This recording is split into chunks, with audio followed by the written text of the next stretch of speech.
안녕하십니까. 예. 오늘 민사특별법 한다고 했죠? 예? 예?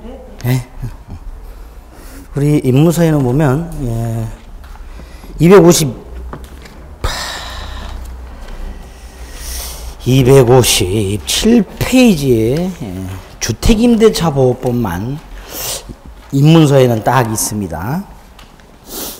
이제 우리 민사특별법이 5개가 있죠. 주택임대차보호법, 상가건물임대차보호법, 집합건물의 승리 관리에 관한 법률, 가등기 담보 등에 관한 법률, 부동산 실권리자 명의 등기에 관한 법률, 이렇게 5개가 있습니다. 그 중에서 오늘 주택임대차보호법하고 상가건물임대차보호법, 가등기 담보 등에 관한 법률 3가지를 조금 틀 잡고 엔드 중요사항을 좀 이렇게 뭐라 그래야 되나, 기초를 다진다고 하니라 뭐 이제 그렇게 할 거고요. 나머지 2개 부동산 실권리자 명의 등기에 관한 법률, 요거는 그 법의 뼈대만 말씀을 드릴 겁니다. 법의 뼈대만. 집합건물법은 그냥 이름만 말씀드리고 끝날 거예요. 크게 뭐 어쨌든 자료는 일단 조문을 일단 중요한 조문들, 민사특별법은 일단 조문이 기본이 되는데 그 조문을 기본으로 해서 중요한 조문들을 제가 별 표시를 좀 해놨습니다. 이거는 오늘 물론 이제 여기 있는 걸 하게 되는데요. 이거는 이제 여러분들이 시험 보러 가실 때까지 잃어버리지 마시고요. 항상 갖고 다니면서 확인을 하셔야 되는 조문들입니다. 그러니까 민사특별법 시험 모의고사 같은 걸 봤다 또는 기출문제를 봤다. 그 중에서 조문이 답으로 되어 있는 것들이 있어요. 그러면 제 몇 종, 무슨 법 제 몇 종 이렇게 되어 있을 거예요. 그렇죠? 그렇게 해설이 들어있을 때 그걸 여기서 찾으셔가지고 체크해 놨다가 실전에서 출제가 되시면 절대로 틀리시면 안 되는 그런 것들이라고 생각하시면 됩니다. 아시겠죠? 오늘은 뭐 자료라든가 이런 거 연연하지 마시고 편안하게 들어만 주시면 됩니다. 제가 눈에 다래끼가 나가지고요. 지금 왼쪽 눈이 영 불편해요.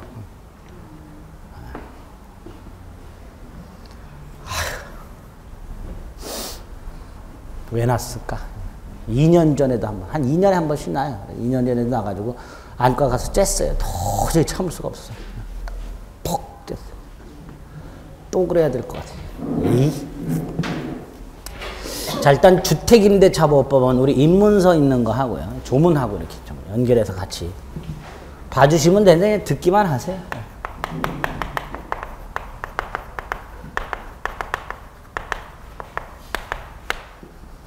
자, 주택임대차보호법 우리 자료 제1조를 보시면 뭐라고 되어 있죠?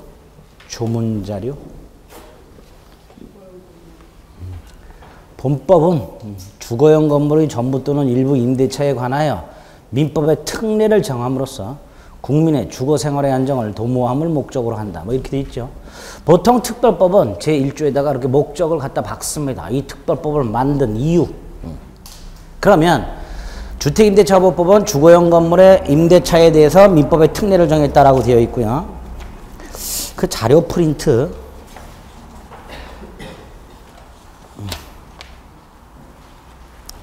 6페이지로 가면요. 상가건물 임대차보호법 제1조 목적이 있습니다. 찾으셨어요? 네, 거기에도 똑같은 내용이 있는데 다만 상가건물의 임대차라고 되어 있고요. 그 다음에 국민의 경제생활의 안정을 보장함을 목적으로 한다 이렇게 되어 있습니다. 약간 차이가 있죠. 주거용 건물이냐 상가건물이냐 국민의 주거생활 안정이냐 경제생활의 안정이냐 그렇죠? 네, 이렇게 약간의 차이가 있습니다. 근데 주택임대차보호법이든 상가건물 임대차보호법이든 어찌됐든 민법의 특례를 정한다라고 되어 있습니다. 민법의 특례. 민법의 특례를 정한다는 건 우리가 지난 시간에 민법의 임대차를 봤었죠. 예? 봤죠? 기억 안 나? 기억 안 나. 지난 시간에 봤던 민법의 임대차, 계약을 통해서 발생하는 임차권, 치명적인 약점이 있었습니다. 이 임차권이. 이 임차권이란 민법상 임대차에 터잡은 임차권. 어떤 약점이 있었죠? 제3자에게 주장을 못한다 그랬어요. 뭐가 없다고요? 대항력이 없었습니다. 이게 없어요. 또 기간 보장이 없죠. 기간 보장을 해주지 않아요. 기간을 보장하기 위해서는 최단기간이 규정이 되어 있어야 되는데 민법상 임대차는 최단기간이 있다 없다? 없다. 기간 보장을 안 해줍니다. 또 보통 우리나라에서 임대차를 할 때 완전 월세는 없고요. 대부분 전세 또는 반전세. 그렇죠? 이때 전세 또는 반전세 하는 경우 임차인이 임대인에게 주는 돈이 있죠. 보통은 전세금이라고 부르죠. 실무적으로는 전세금이라고 보통 부르는데 실질적으로 뭐죠? 보증금이죠. 이게 액수가 굉장히 커지죠. 특히 최근에는 주택가액이 막 90%를 육박하는 데도 있죠. 전세금이라고 실질적으로 무슨 금이다? 보증금이다. 근데 이거를 떡하니 줬는데 나중에 회수할 길이 없어요. 민법에는. 왜 없죠? 민법에는 규정 자체가 없어요. 보증금에 대해서. 제가 지난 시간에 민법상 임대차를 말씀드릴 때 민법상 임대차에는 보증금에 관한 규정이 전무하다 그랬습니다. 없어요. 아예. 그러니까 임차인이 보증금을 회수할 수 있는 길이 전혀 없다. 전혀 없다. 일단 이 세 가지가 민법상 임대차의 임차권의 단점이라 그랬습니다.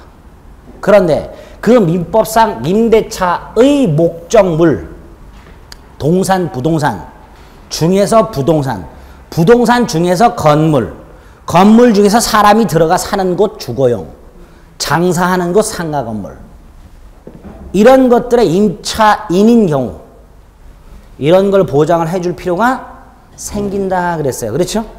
이때 민법에서 일단 대항력을 부여할 수 있는 장치는 마련이 되어 있어요. 뭐가 있었죠? 임차권 등기. 기억나세요? 민법 621조. 임차인은 반대 약정이 없다면 임대인에게 등기 신청 절차 협력할 것을 청구할 수 있다. 이렇게 등기가 되면 대항력을 갖출 수 있으나 예를 들어서 아파트를 얻어서 들어갔는데 집주인한테 등기해 주세요. 그러면 등기해 주나? 안 해주지요. 그럼 결국 민법에 있는 등기 청구권은 있으나 마나한 권리라고 그랬습니다. 그랬죠? 그래서는 안 되겠다. 민법에는 이런 장치가 없기 때문에 민법에 있는 임대차에 특별법을 만들어서 이런 거를 부여함으로써 국민의 뭐를 보장하자? 주거 생활의 안정을 보장하자라는 취지에서 만들어진 게 주택임대차보호법이다. 이렇게 생각하시면 돼요. 결국 주택임대차보호법의 가장 핵심적인 보호장치가 뭘까요? 없는 걸 인정해 주는 거예요. 대항력 부여, 존속기간 보장, 마지막으로 보증금 회수. 이 세 가지가 주택임차권, 상가건물 임차권도 마찬가지입니다. 핵심적인 보호수단이 됩니다. 당연히 시험 문제도 여기에 집중이 되어 있고 대법원 판례도 여기에 집중해서 쌓여 있습니다. 일단 그렇다. 두 번째, 이 주택임대차보호법 거의 공산당 같은 법이에요. 거의 자본주의자에서는 거의 있을 수 없는 법인데 그럼에도 불구하고 이제 서민들의 주거생활의 안정을 보장해서 거의 강제적으로 인정되는 것들입니다. 따라서 적용이 엄격하겠죠. 주택임대차보호법을 어디에 적용하느냐? 첫째, 적용 범위의 문제가 나와요. 오늘은 원칙적인 것만 볼 겁니다. 제가 지금까지는 원칙도 말씀드리고 예외도 말씀을 쭉 해왔는데 오늘은 거의 원칙적인 것만 말씀을 드릴 거예요. 예외까지 말씀을 드렸다가는 멘붕 상태가 돼서 또 쑥하고 마늘을 찾게 됩니다. 그러니까 원칙적인 것만 말씀드릴 건데 원칙적 적용 범위가 어디냐? 일단 객체가 건물이어야 되고 무슨 건물이어야 돼요? 주거용이라고 합니다. 이 주거용 건물을 줄여서 주택이라고 하는 거예요. 주택임대차보호법에서는 이하 주택이라 한다 뭐 이렇게 해놨어요. 주거용 건물을. 그런데 도대체 주거용 건물이라는 게 뭘까요? 판단해야 될 거 아니에요. 이게 주거용인지 아닌지. 예를 들어서 최근에 오피스텔 같은 거 보면요. 같은 층에 101호는 사무실로 102호는 주거로. 이런 경우 많죠? 오피스텔 자체가 주거용 오피스텔이 아니라 사무용 오피스텔을 만들어 놓은 거. 그런데도 불구하고 그 사무용 오피스텔에 신혼부부 들어와서 사는 경우, 애 하나 낳고 사는 경우 굉장히 많죠. 이때 이게 주거용이지 아닌지의 문제가 생겨요. 102호는 주거인데 101호는 사무실이야. 그럼 이 전체 건물이 주거용이냐 이 문제가 생겨요. 주거용일까요 아닐까요? 문제 생기겠죠? 생겨요. 또 그 호가 만약에 구분 소유의 객체라면 여기는 주거고 여기는 비주거고 이 판단이 헷갈릴 수가 있습니다. 이럴 때 우리 대법원이 주거용인지 아닌지의 판단은 첫째, 계약 당시를 기준으로 언제를 기준으로? 계약 당시를 기준으로 실질적으로 주거로 사용 공부상 기준으로 하는 게 아니에요. 공부상. 건축물 대장에 보면 그 건축물에 용도가 써 있어요. 뭐 영업용, 사무용, 주거용 이렇게. 이런 공부상 용도를 가지고 판단하는 게 아니라 실지 용도로. 그러면 창고라 하더라도 뭐 칸막이를 막아놓고 거기서 사람이 먹고 자고 살고 있다. 그럼 뭐가 되는 거예요? 주거용이 되는 거예요. 그래서 대장상, 공부상 용도로 판단하는 것이 아니라 계약 당시에 실질적으로 주거로 쓰고 있는가, 사람이 먹고 자고 있는가를 가지고 판단을 하게 됩니다. 근데 우리 이런 경우 있죠. 지금은 그런 경우 편의점으로 다 바뀌만 옛날 동네 구멍가게 요만한 거 빌려가지고 한 3분의 2 정도는 물건 쌓아놓고 마지막에 내실이 하나 있죠.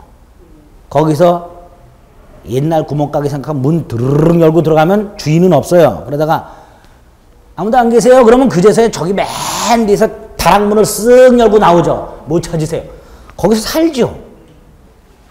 이게 주거용인지 아닌지 문제가 생겨요. 이런 게. 그렇죠. 왜?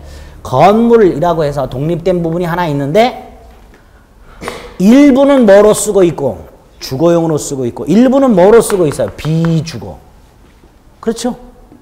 그래.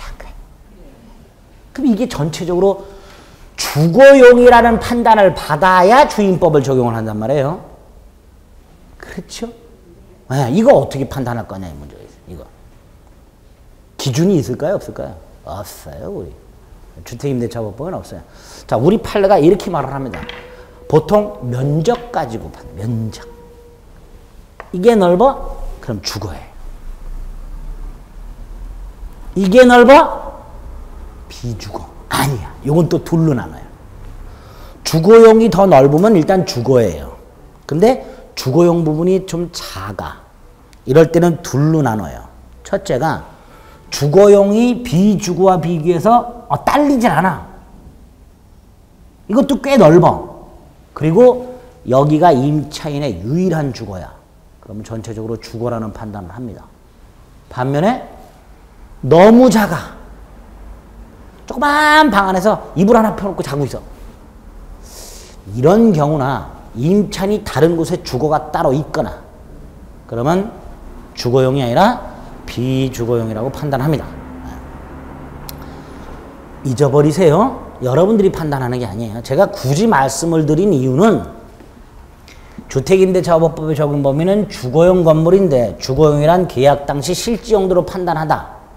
문제가 건물 하나를 주거용과 비주거용으로 혼재해서 사용하고 있을 때 이게 전체적으로 주거용이라는 판단을 받아야 주택임대차법법을 적용합니다. 왜? 주거용 건물의 일부를 주거로 이렇게 되죠. 그렇죠? 그러면 주택임대차법법이 적용되는 거예요. 예, 거기에 대한 구체적 판단은 대법원에 맡겨져 있다. 이 정도 내용들만 머릿속에 넣어두시면 돼요. 오늘은 이것만 기억하시면 돼요.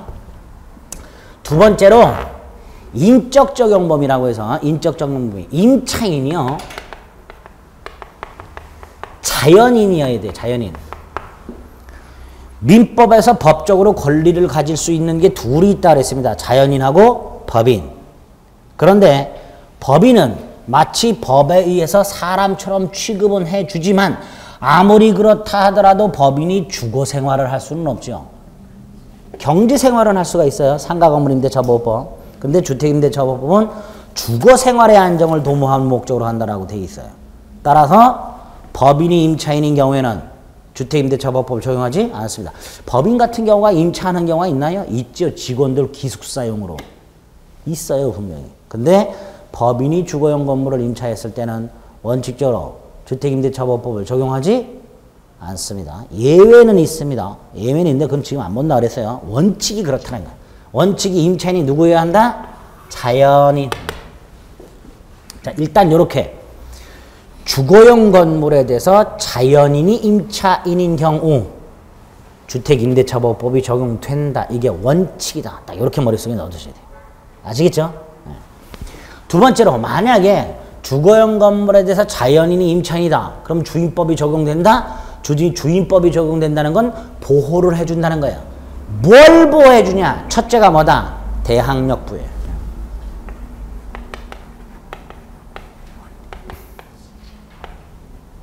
자, 대항력의 의미, 지난주에도 말씀을 드렸었습니다. 갑소유 주택이 있어요. 주택처럼 생겼나요? 네, 주택처럼 생겼다고 자기 최면을 거세요. 네. 저는 주택을 딱 이렇게밖에 못 그려요.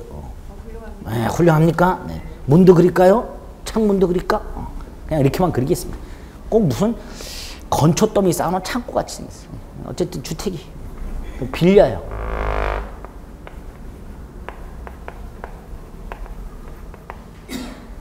이 상태에서 소유자가 바뀌어.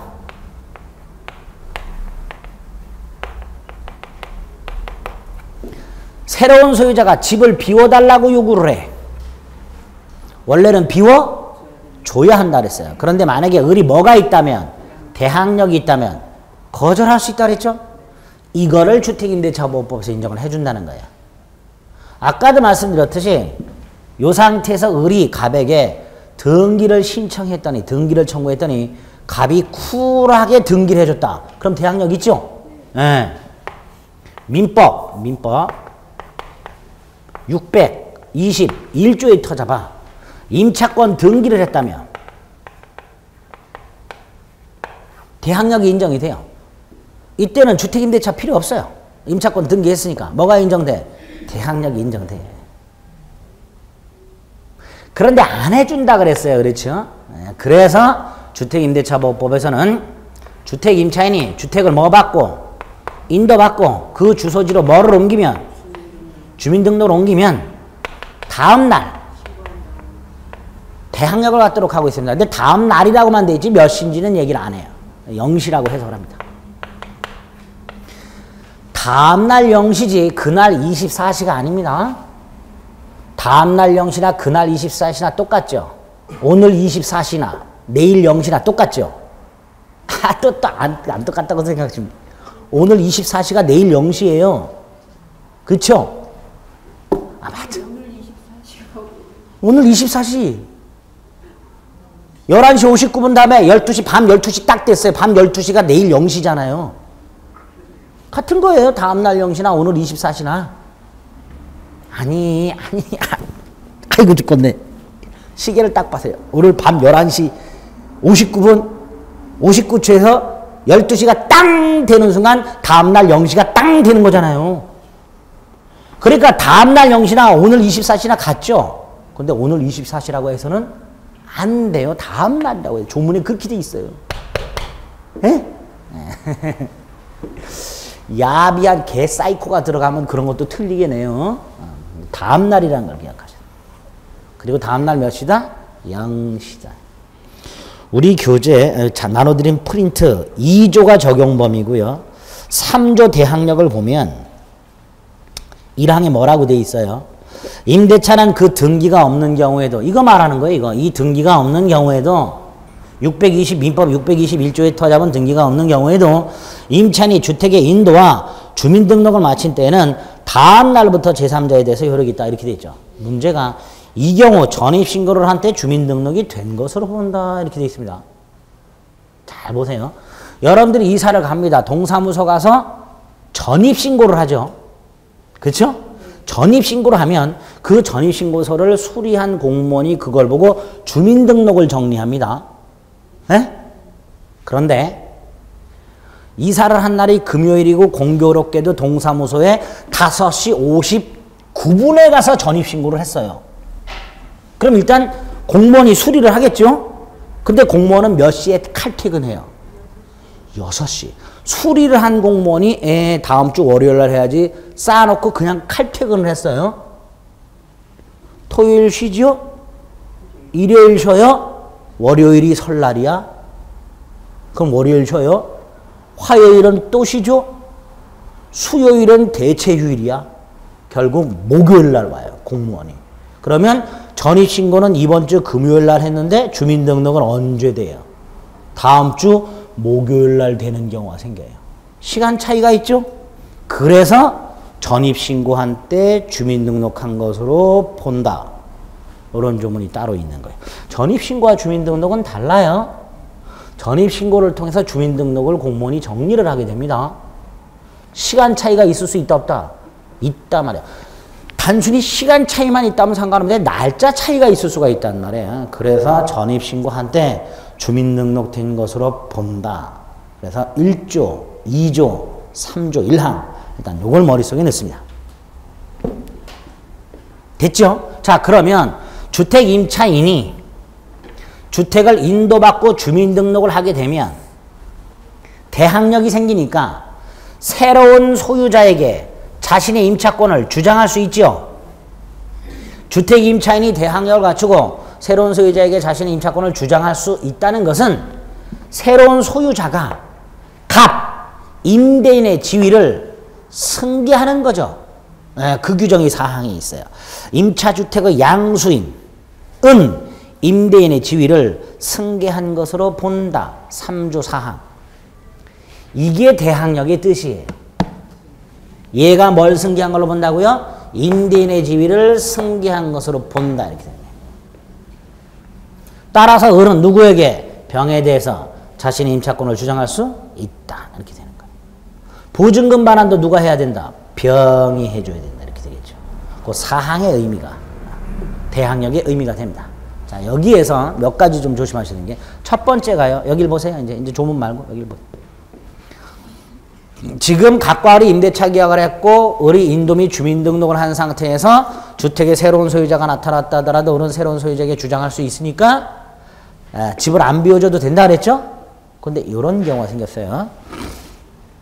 이 주택에 저당권이 먼저 설정이 되어 있어요. 갑이 보통 요새 아파트 같은 경우 주택담보대출을 많이 하기 때문에 은행 이름으로 저당권이나 근저당권이 설정되어 있는 아파트들이 굉장히 많죠. 또 거기를 어쩔 수 없이 또 들어가야 되는 사람들이 분명히 있게 됩니다. 주택도 마찬가지고. 지금 이게 그 상황이에요. 갑이 은행으로부터 돈을 빌려서 저당권이 설정이 되어 있는 주택인데 예컨대 주택가액이 뭐 한 2억이고 저당권을 받더니 한 2천만 원 빌렸어. 그러면 경매에 따라서 한 1억 8천 남죠. 보증금이 한 5천이야. 그럼 보통 들어가죠. 보통 들어가요. 자, 들어갔어요. 저당권 있어도 들어갔어.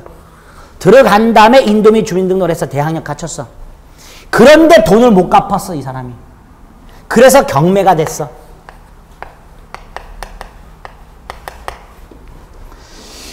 갑이 주택을 팔았다면, 그냥 단순히 팔았다면 이 저당권은 소멸하지 않습니다.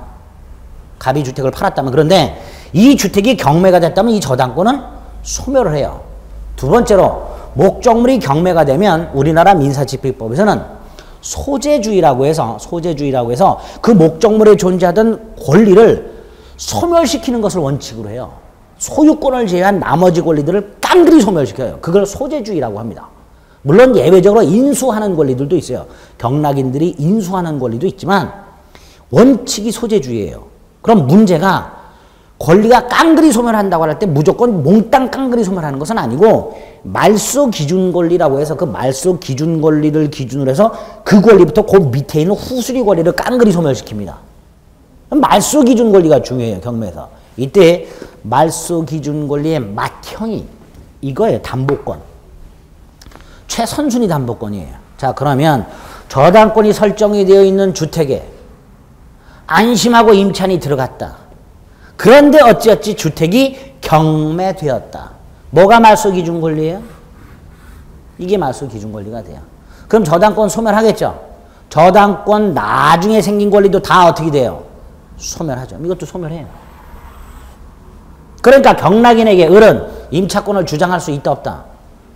없다 말이죠. 집을 비워줘야 돼요. 예? 아니 지금 열심히 말씀드렸잖아요.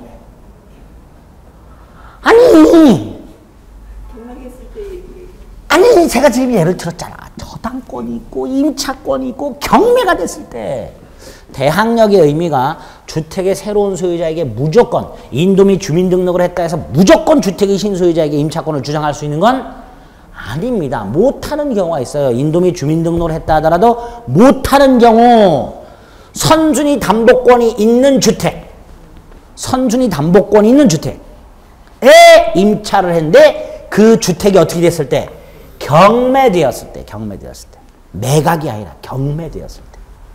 이럴 때는 이 선순위 담보권이 뭐가 되는므로 말소 기준 권리가 되기 때문에 임차인은 아무리 인도 및 주민등록을 해서 대항력권을 갖추고 있다 하더라도 경락인에게 자신의 임차권을 주장할 수 없습니다. 그래서 얘는 경매 절차가 진행될 때 경매법원에 자신의 보증금 배당 요구해서 배당을 받아 나가는 방법밖에는 없습니다. 자기의 기간을 나 이때까지 살겠다 이런 말 할 수가 없어요. 그래서 새로운 소유자에게 자신의 임차권을 주장할 수 있는 게 대항력이기는 하지만 안 되는 경우가 있다. 그걸 조심해 주셔야 돼요. 이게 첫 번째 대항력에서 여러분들 조심을 해 주실게.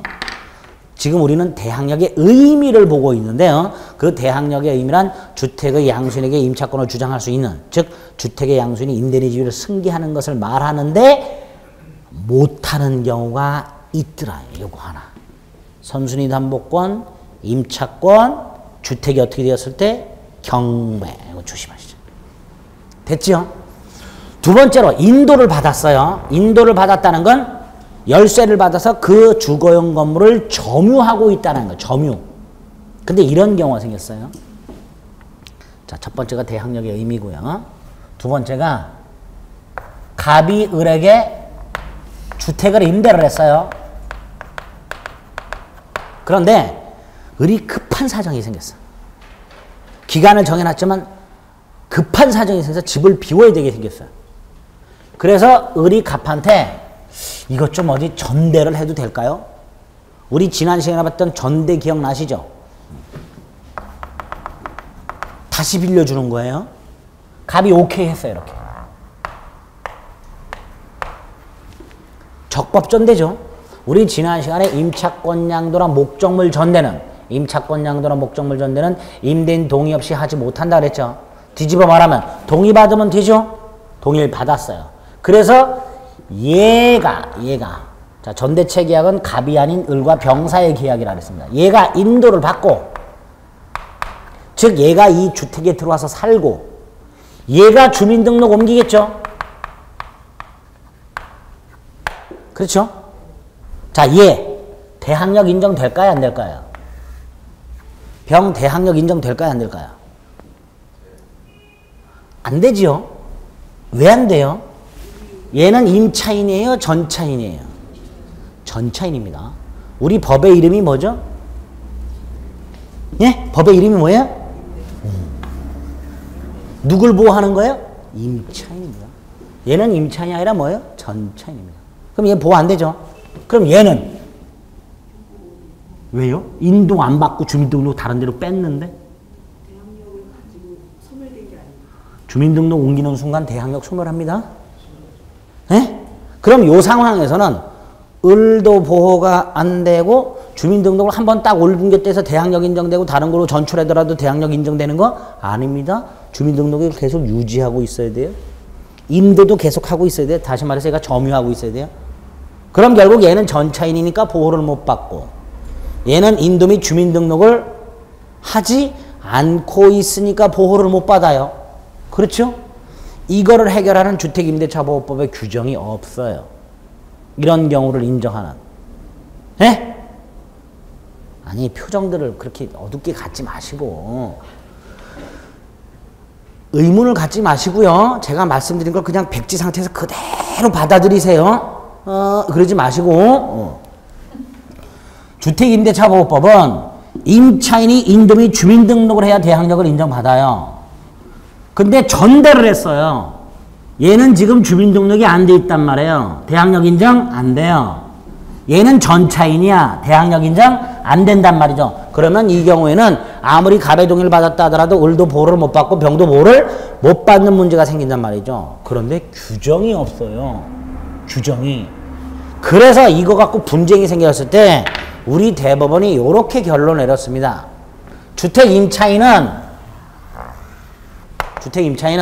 그 주택을 인도받아 점유를 해야 되는데, 점유. 인도를 받는다는 건 그 주택을 점유해야 되는 건데, 그때의 점유는 직접 점유뿐만 아니라 무슨 점유도 포함한다. 여기서 간접 점유라는 개념이 나와요. 간접 점유 기억나세요? 안 나죠. 저 오랜 옛날 했잖아요. 그렇죠? 11월 달 한 3주째인가 4주째인가 말 했었던 것 같아. 예? 관념적 점유라고 해서. 예? 예. 기억 안 나. 괜찮습니다. 아직 303일이나 남았어요. 예. 많이 남았죠. 300일이나 남았는데 뭐 그렇죠. 아직 뭐 횟수로 따지면 1년이나 남았는데 뭐 그렇죠. 을이 지금 병과 전대차 계약이 터잡아서 병이 직접 점유하고 을이 뭐 하는 형태야? 간접 점유. 이렇게 임차인이 간접 점유하는 경우에도 인정된다. 두 번째, 을이 주민등록을 해야 되죠. 근데 임차인의 주민등록은 임차인과 계약이 터잡아 직접 점유하고 있는 자의 주민등록에 의해서 대항력이 인정될 수 있다라고 얘기를 하는 거예요. 그래서 병, 전차인이 인도비 주민등록을 하면 그때부터 병이 아니라 을이 대항력을 갖는다라고 판결을 한 게 있어요. 우리 대법원이. 규정은 없으나. 예?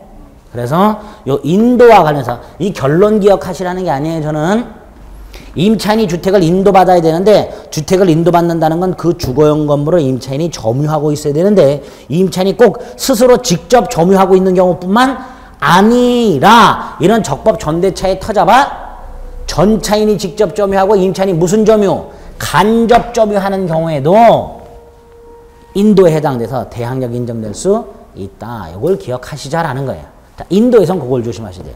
세 번째가 요 주민등록. 아까 전입신고한 때 주민등록한 것으로 본다 그랬죠. 이 주민등록과 관련해서는 전입신고서의 주소지 기재, 이걸 잘못하는 경우가 무지하게 많습니다. 이 주소지 기재 때문에.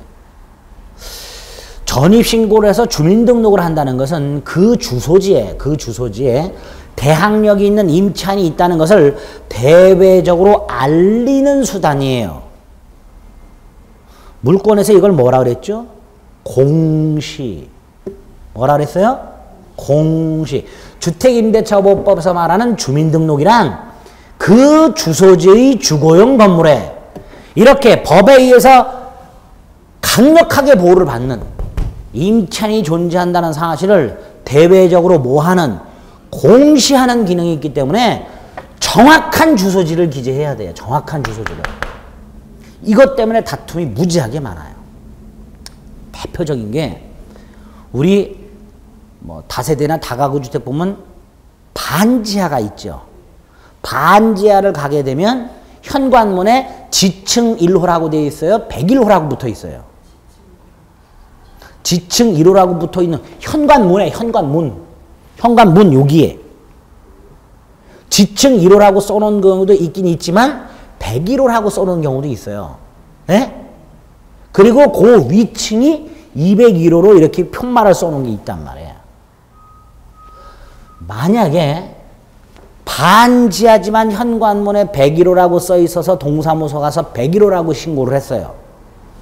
그런데 공부상으로는 거기가 지층 1호고 201호라고 되어 있는 데가 101호야. 그럼 신고 잘못한 거죠. 대항력 인정될까요? 안 될까요? 안 된단 말이에요. 정확하게 기재해야 돼요. 그래서 주소지 기재와 관해서 공부상 주소지와 일치하게 신고하라. 공부상 주소지와 일치하게 신고하라. 등기부나 건축물 대장 따위의 주소가 기재되어 있을 거 아니에요. 그렇죠? 최소한 등기가 되어 있다면 등기부, 안 되어 있다면 대장상 주소지하고는 일치하게끔 신고를 하라. 이 주소지 기재가 굉장히 중요해요.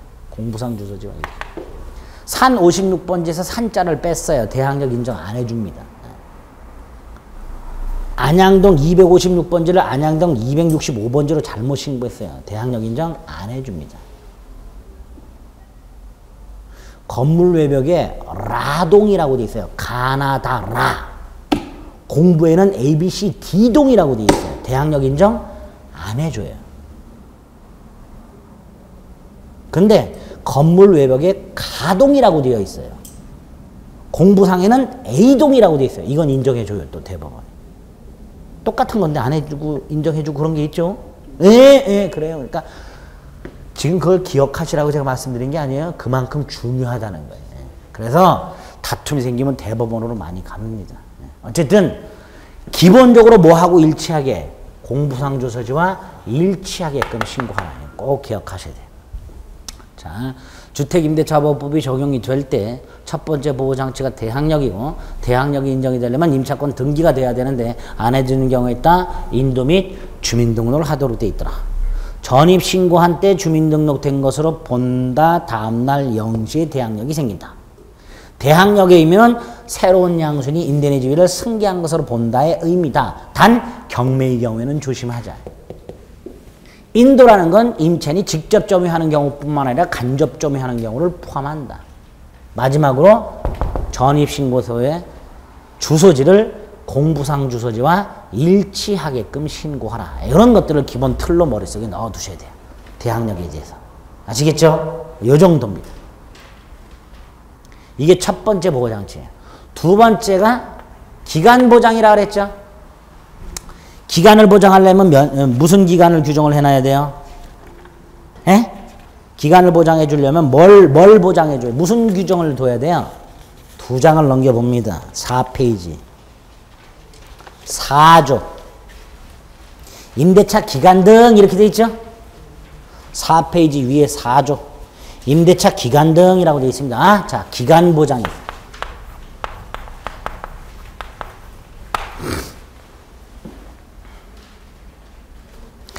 지난 시간에 민법상 임대차는 최단기도 없고 최장기도 없다 그랬습니다. 그렇죠? 최단기는 아예 없고 최장기는 위헌 결정 받았다 그랬어요. 그래서 민법상 임대차는 최단기간도 없고 최장기간도 없다 그랬어요. 그런데 주택임대차는 단 2년 보장. 어떻게 보장을 해주고 있는가? 규정이 이렇게 되어 있죠. 기간을 정하지 않거나 기간을 몇 년으로? 2년 미만으로 정했을 때 주택임대차를 하면서 기간을 정하지 않거나 2년 미만으로 정했을 때는 몇 년으로 본다? 2년으로 본다. 이게 보장해 주는 거예요. 2년을. 예? 원래 이런 규정이 없으면 기간을 정하지 않으면 지난 시간에 봤지만 언제든지 해지를 통고할 수 있었죠. 그럼 주거생활이 불안정해서 안 된다는 거예요. 최소 몇 년은 보장을 해주겠다. 2년. 다만 예를 들어서 주택임대차 기간을 1년으로 정했어요. 예를 들어서 기간을 1년으로 정했어요. 기간을 1년으로 정했다 하더라도 몇 년이에요? 2년이죠. 그런데 임차인만은 유효를 주장할 수 있도록 주택임대차보호법의 규정을 보면 임차인이 심하다 싶을 정도로 보호를 받는 경우가 있어요. 임차인이 그 중에 하나가 이거예요. 기간을 2년 미만으로 정했을 때 임차인은 그걸 주장할 수 있는 거예요. 그럼 예를 들어서 기간을 1년으로 정했을 때 임차인은 2년을 주장할 수도 있고 1년을 주장할 수도 있는 거예요. 임대인은 안 돼요. 임대인은 무조건 2년을 보장을 해줘야 돼요. 임차인은 요 경우에 2년 미만의 기간을 정했을 때는 2년 미만 기간의 유효함을 주장할 수 있습니다. 그게 단서죠. 봅니다. 기간을 정하지 아니하거나 2년 미만으로 정하는 임대차는 그 기간을 1년으로 본다. 다만 임차인은 2년 미만으로 기간을 정했을 때 그 유효함을 주장할 수 있다. 두 번째로 지금 2년이 보장이 된다 그랬죠. 임대인과 임차인이 주택임대차를 하면서 기간을 3년으로 정했어요. 3년. 자, 이때 임차인 정한 3년을 주장할 수 있겠죠. 2년도 주장할 수 있을까요, 임차인? 기간을 3년으로 정했어요. 주택 임대차를 하면서. 예? 이럴 때 임차인이 기간을 3년으로 정했지만 2년을 주장하고 2년 됐을 때 나가겠다고 할 수 있을까요, 없을까요, 임차인? 안 되죠. 2년을 최단기로 보장해 주는 거지.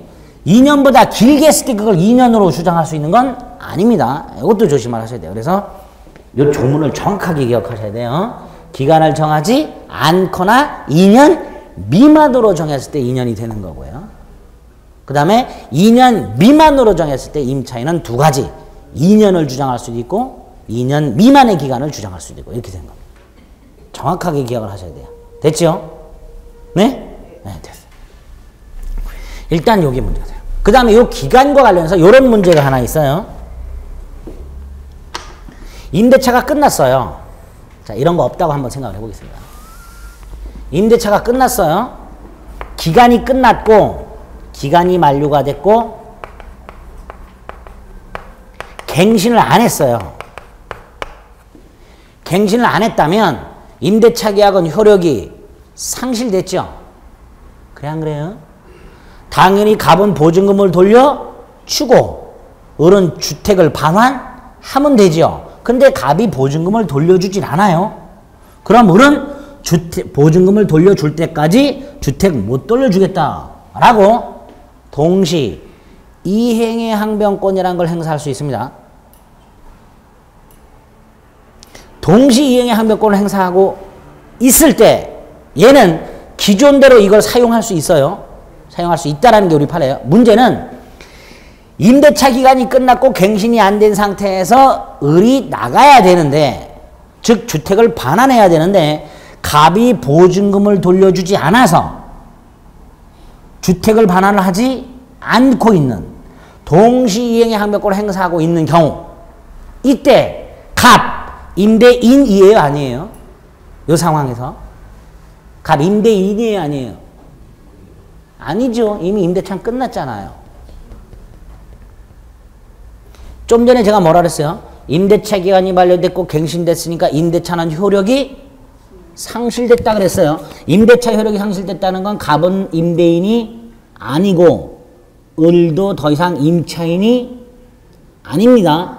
예? 그래서 얘가 동시 이행항변권에 터져봐 주택을 계속 사용 수익할 때 을은 갑에게 차임을 지급해야 되는 게 아니고 부당이득을 반환해야 돼요. 차임을 지급하는 게 아닙니다. 네? 기간이 만료됐고 갱신이 된 상태에서, 갱신이 안 된 상태에서 계약은 효력이 상실됐으니까 갑은 임대인이 아니고 을은 임차인이 아닌 거예요, 더 이상. 무슨 말인지 아시겠죠? 법적으로. 그 상태에서 새로운 소유자가 나타났어요. 이때 병이 임대인의 지위를 승계할까요, 안 할까요? 예? 할 수가 없죠. 왜? 갑은 더 이상 임대인이 아니란 말이에요. 계약이 효력이 상실됐으니까. 그렇죠? 이런 법적인 맹점이 생겨요. 그래서 4조 2항을 만들어 놨어요. 4조 2항을 봅니다. 임대차 기간이 끝난 경우에도 임차인이 보증금을 반환받을 때까지는, 언제까지? 보증금을 반환받을 때까지는 임대차 관계가 존속되는 것으로 본다. 어떤 분들은 당연한 거 아니냐라고 생각하시는 분들인데 이거 굉장히 중요한 조문입니다. 특별한 규정이에요. 좀 전에 말씀드렸듯이 임대차가 끝났어요. 갱신이 안 됐어요. 그럼 갑과 을은 더 이상 계약 당사자가 아니어서 갑은 임대인의 지위가 없어요. 그 상태에서 소유자가 바뀌었을 때 새로운 소유자가 임대인의 지위를 승계받고 싶어도 승계받지 못한다는 문제가 생겨요. 그래서 4조 2항을 둬놨습니다. 예? 그런 조문들의 의미를 조금 더 기간관에서 기억해 주셔야 돼요. 자, 일단 존속기간은 이렇게 되어 있습니다. 그리고 그 기간관에서 이런 문제가 하나 있을 수 있기 때문에, 기간이 만료되었을 때 이런 문제가 하나 있을 수 있기 때문에 4조 2항 조문이 하나 따로 있다. 두 번째로 기간이 끝나게 되면 갱신의 문제가 생긴다 그랬어요. 그렇죠? 자, 갱신이 두 가지가 있습니다. 약정갱신과 법정갱신이 있습니다. 약정갱신은 합으로 갱신하는 거예요. 갱신의 간접적 강제수단은 여기에는 없어요. 갱신의 간접적 강제수단은 토지 임대차만 있다고 그랬습니다. 이건 건물 임대차예요. 그럼 결국 주택 임대차의 갱신 방법은 두 가지인데 약정 갱신은 합의로 갱신하는 거니까 큰 문제가 없는데 이 법정 갱신이 문제가 됩니다. 법정 갱신이 우리 지난 시간에 민법상 임대차의 법정 갱신은 요건이 요랬었죠. 임대차 기간이 만료됐음에도 불구하고 임차인이 목적물을 계속해서 사용 수익하고 임대인이 상당 기간 내에 이해하지 않은 경우. 그래서 제가 뭐 자전거 빌려 탔는데 시간 넘겨서 나중에 더 타다가 돌려주게 되면 5일 뒤에 허리가 생기니까 돈 많이 줘야 되는데 막 그런 것까지 얘기했었어요. 그렇죠? 그게 민법상 임대차 법정 갱신이에요.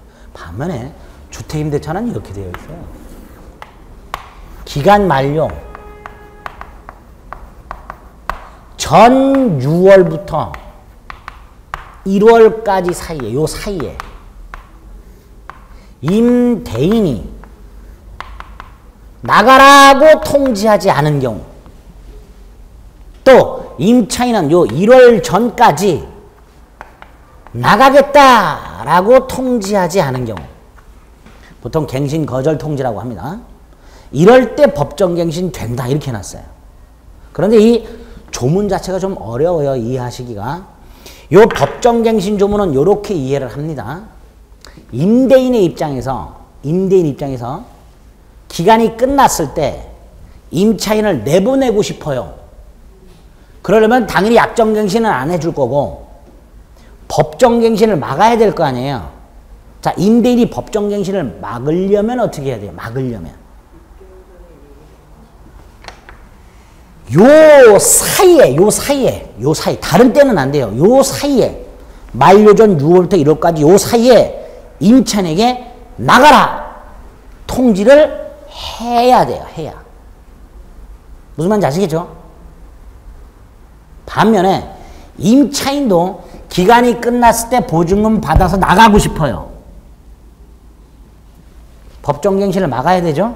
어떻게 해야 돼요? 1월 전까지만 나가겠다고 하면 되는 거예요. 1월 전까지만. 그렇죠? 그렇게 이해하시면 돼요. 법정갱신 조문은 법정갱신을 막으려면 어떻게 할까를 이해하시면 돼요. 그럼 뒤집으면 임대인이 요 사이에 통지하지 않은 경우, 임차인이 요 때까지 통지하지 않은 경우, 그때 뭐가 된다? 법정갱신 된다. 이렇게 외우시면 되는 거예요. 무슨 말인지 아시겠죠? 가끔 이렇게 설명드리면 실무하시는 분들이 나는 3개월 전에 통지하도록 얘기하는데요. 다 잘못된 거예요. 그거 어디서 나온 건지 모르겠지만 실무적으로는 그렇게 한다 그러시더라고요. 도대체 어디서 나온 3개월인지 도저히 알 수가 없어요. 저는. 법은 이렇게 되어 있어요. 두 번째로 임대인이 요 사이에 통지를 하지 않았고요. 임차인도 요 때까지 통지를 안 했어요.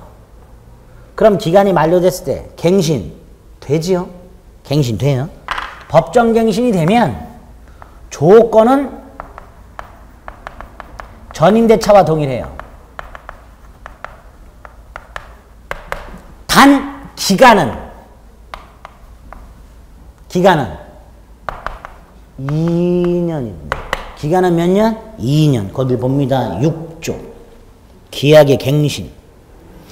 임대인이 임대차 기간이 끝나기 6개월 전부터 1개월 전까지 기간에 임차인에게 갱신 거절의 통지를 하지 아니하거나 조건을 변경하지 않으면 갱신하지 아니한다는 뜻의 통지를 하지 아니한 경우, 아니가 이렇게 많아. 그렇죠? 그 기간이니까 헷갈려요. 그 기간이 끝난 때에 전임대차와 동일 조건으로 다시 임대차한 것으로 본다. 임차인이 임대차 기간이 끝나기 1월 전까지 통지하지 않은 경우에도 똑같다. 결국 둘 다 안 했을 때 법정갱신 된다. 2항 제1항의 경우 존속기간은 몇 년으로 본다? 2년으로 본다. 그럼 뭐예요? 민법상 임대차가 법정갱신되면 기간의 정함이 없는 걸로 됐었죠. 근데 여기 몇 년이 돼버려요? 주택임대차가 법정갱신되면 임대인은 또다시 2년을 보장해줘야 돼요. 문제는 기간이 2년 됐으니까 임차인도 몇 년 살아야 돼? 2년 살아야 되는 거예요. 그렇죠? 그런데 그 밑에 6조의 2 묵시적 갱신의 경우 계약 해지라고 돼 있죠. 6조의 1항 제6조 제1항에 따라서 계약이 갱신된 경우, 즉 법정갱신된 경우에는 같은 조 제2항에도 불구하고, 무슨 뜻이에요? 존속기간이 몇 년임에도 불구하고 2년임에도 불구하고 임차인만은, 누구만은? 임차인만은 언제든지 해지를 통지할 수 있다. 아까도 제가 말씀드렸지만 주택임대차보호법은 임차인에게 굉장히 유리하게 규정이 되어 있습니다. 그러니까 법정갱신돼서 2년 됐다 하더라도 임차인은 2년 안 지켜도 돼요. 한 3개월 전에만 나가겠다 그러면 임대인은 부랴부랴 돈 마련해서 보내줘야 되는 거예요. 그래서 법정갱신돼서 기간이 2년이라고 되어 있음에도 불구하고 임차인은 언제든지 해지를 통지할 수 있고, 이항 임대인이 그 통지를 받은 날부터 얼마? 3월이 지나면 해지를, 그나마 3월이야, 그나마. 그렇죠? 이걸 1월로 해놨다면 임대는 아마 뚜껑 확 열려버릴 거예요. 그나마 조금 여유를 줬어요. 3개월 이렇게. 보증금 마련할 수 있는 기회를 넉넉하게 한 3개월 준 거예요. 요게 계약의 주택임대차의 기간보장과 갱신에 관한 조문입니다. 무지하게 나옵니다. 조문이. 아시겠죠? 요게 여러분들이 두 번째로 기억을 하셔야 될 기간보장의 문제예요. 됐죠? 세 번째 보장치가 보증금 회수예요. 보증금 회수. 일단 첫째가요, 동시이행관계로 규정을 해놨어요. 임대인의 목적물 반환과 임차인의 임대인의 보증금 반환과 임차인의 목적물 반환이 무슨 관계다? 동시이행관계다. 동시이행관계다. 자, 우리 1페이지로 돌아가 봅니다. 1페이지에 보면 3조의 2의 보증금의 회수라고 되어 있죠? 이 보증금의 회수와 관련된 내용들을 좀 정리하셔야 되는데, 보증금을 회수하는 가장 기본적인 장치가 동시이행관계예요. 두 번째로, 근데 동시이행관계라는 건 임대인이 보증금을 돌려줄 때까지 목적물에 대한 반환을 거절하는 걸로 끝이죠. 예? 임차인은 빨리 보증금을 돌려받고 싶어요. 그러면 임대인이 줄 때까지 기다리고만 있을 수는 없고 목적물을 경매를 할 수 있어야 될 거예요. 그렇죠? 그런데 임차권은 담보물권이 아니에요. 만약에 저당권자와 같은 담보물권자라면 이 사람들은 경매법원에다가 바로 경매를 넣을 수 있다고 그랬어요. 이걸 임의경매라고 그랬어요. 그런데 임차인은 담보물권자가 아닌 단순한 채권자에 불과하기 때문에 목적물을 바로 경매를 넣을 수가 없어요. 그래서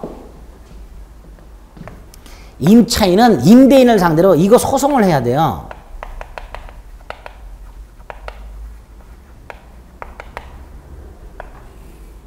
그래서 승소 판결문을 받아요.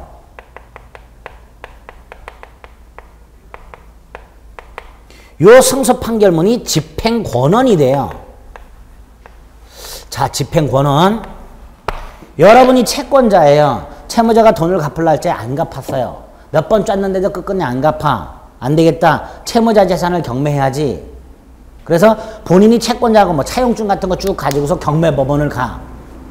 나 이거 받아야 되니까 저 채무자 재산 경매해 주셔. 경매법원이 받아줘요, 안 받아줘요?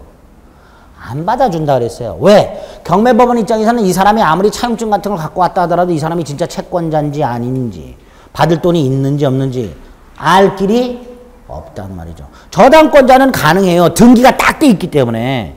저당권자는 저당권자로 등기가 딱 돼 있기 때문에 등기 보면 이 사람 저당권자구나. 경매 받아준단 말이에요.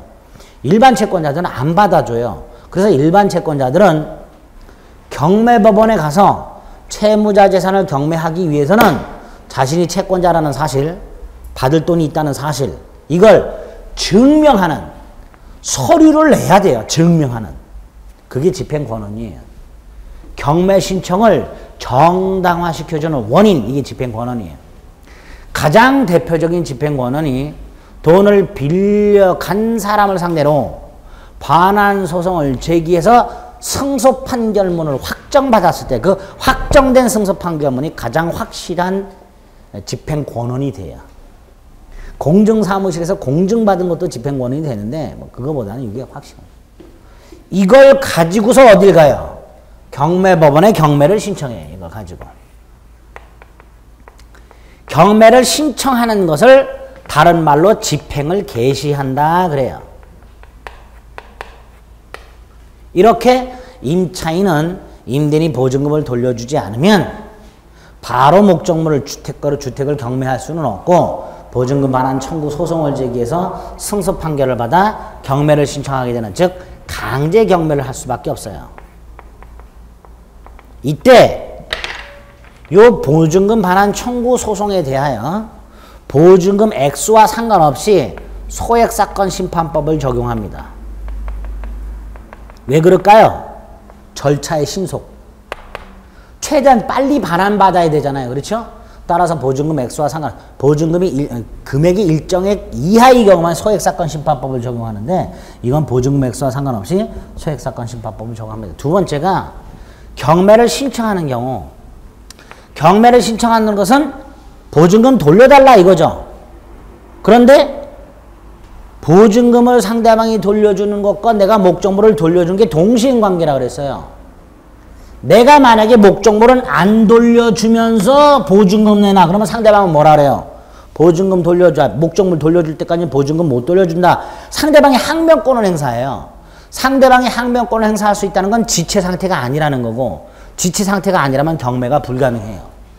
그러니까 결국은 이론적으로 임차인이, 여기 보세요. 임차인이 판결문에 터져봐서 경매를 신청할 때는 임대인을 지체 상태에 빠뜨려야 되기 때문에 집을 반환하면서 경매를 신청해야 돼요. 집을 반환하면서.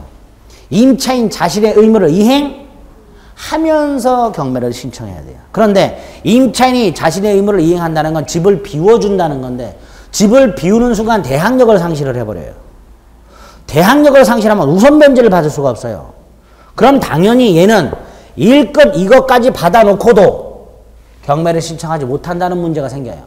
그래서 민사집행법에서는 동시행 관계에 있을 때 경매를 신청하려면 자신의 의무를 이행하면서 경매를 신청하라, 반대 의무를 이행하라 이렇게 되어 있지만, 그 민사집행법 규정에도 불구하고 주택임차인만은 집을 비우지 않더라도 경매를 신청할 수 있도록 해놨습니다. 집을 비우지 않더라도 조문이 어려워요. 어디를 보시냐 하면 3조의 2의 1항을 봅니다. 1페이지 보면 3조의 2의 1항이 있어요. 찾으셨어요? 거기에 뭐라고 되어 있냐면, 임차인이 임차주택에 대하여 보증금 반환 청구 소송이 확정 판결이나 그 밖의 이와 비슷한 집행권원에 따라서 경매를 신청하는 경우에는 집행 개시 요건에 관한 민사집행법 41조, 집행 개시 요건에 관한 민사집행법 41조가 뭘까요? 자신의 반대 의무를 제공해라, 이게 집행 개시 요건으로 되어 있어요. 근데 그거에도 불구하고 반대 의무의 이행이나 이행 제공을 집행 개시의 요건으로 하지 아니한다. 설명을 안 들으면 이 말이 도대체 무슨 개소리인지 알 수가 없습니다. 근데 시험 지문은 바로 요 조문이 나와요. 그대로. 어떤 의미인지 아시겠죠? 네, 임차인이 목적물을 경매 신청할 때 집을 비우지 않고 신청할 수 있다는 걸 이렇게 해놨어요. 임차인이 경매를 신청하는 경우 반대 의무의 이행 또는 이행 제공은 집행 개시의 요건이 아니다. 아시겠죠? 대단히 중요한 조문입니다. 대단히. 별 표시가 이미 돼 있죠. 자, 어쨌든 요걸 통해서 보증금을 받을 수 있어요. 자, 이때 경매를 신청했어. 그럼 경매 대가가 나오겠죠. 그쵸? 원래 임차인은 일반 채권자니까 선순위 저 다분권자 사람들이 다 배당받고 남는 찌끄리가 있으면 받아야 돼요. 그런데 주택임차인은 이 경매 대가로부터 후순위 권리자 보다 보증금을 어떻게 받을 수 있도록 우선 변제 받을 수 있도록 해놨어요. 누구보다도 후순위 권리자보다도. 그러니까 주택임차인이 들어와 살고 있는 사이에 저당권이 쭉 들어왔다. 나중에 주택이 경매됐다. 이 후순위 저당권자보다 먼저 배당을 받는다는 거예요. 문제는 그러기 위해서는 선순위냐 후순위냐를 판단할 수 있는 기준이 있어야 되겠죠. 그 기준이 확정일자예요. 그 기준이 뭐라고요? 확정일자. 그래서 주택임차인이 경매대가로부터 보증금을 이렇게 후순위 권리자보다 우선 변제를 받기 위해서는 뭐를 갖춰야 돼요? 계약, 증서에 뭐를 갖고 있어야 돼? 확정일자를 받아놔야 돼요. 요 날짜에 따라서 우열을 판단하는 거예요. 이 날짜 이후에 설정된 저당권은 후순위, 이거보다 먼저 설정된 건 선순위, 그렇게 생각하시면 돼요. 그냥 간단하게. 예? 다만 이것만 갖고는 우선 면제는 인정 안 해주고 뭐까지 갖고 있어야 돼요? 대항요건. 대항요건이 뭐예요? 인도 플러스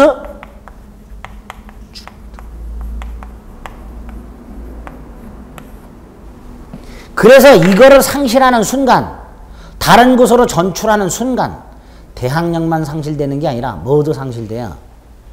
우선 면제권도 상실하게 됩니다. 그래서 두 번째로 이렇게 목적물을 경매를 넣어서 경매 대가로부터 보증금 뭐 하는 방법이 있다? 우선 면제를 받는 방법이 있다. 그런데 경매 대가로부터 후순위 걸자 우선 면제를 받기 위해서는 뭐가 필요하다?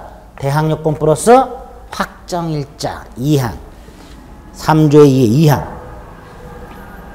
대항요건과 임대차 계약증서상의 확정일자를 갖춘 임차인은 경매 또는 공매의 환가대금에서 후순위 권리자보다 우선하여 보증금을 변제받을 권리가 있다.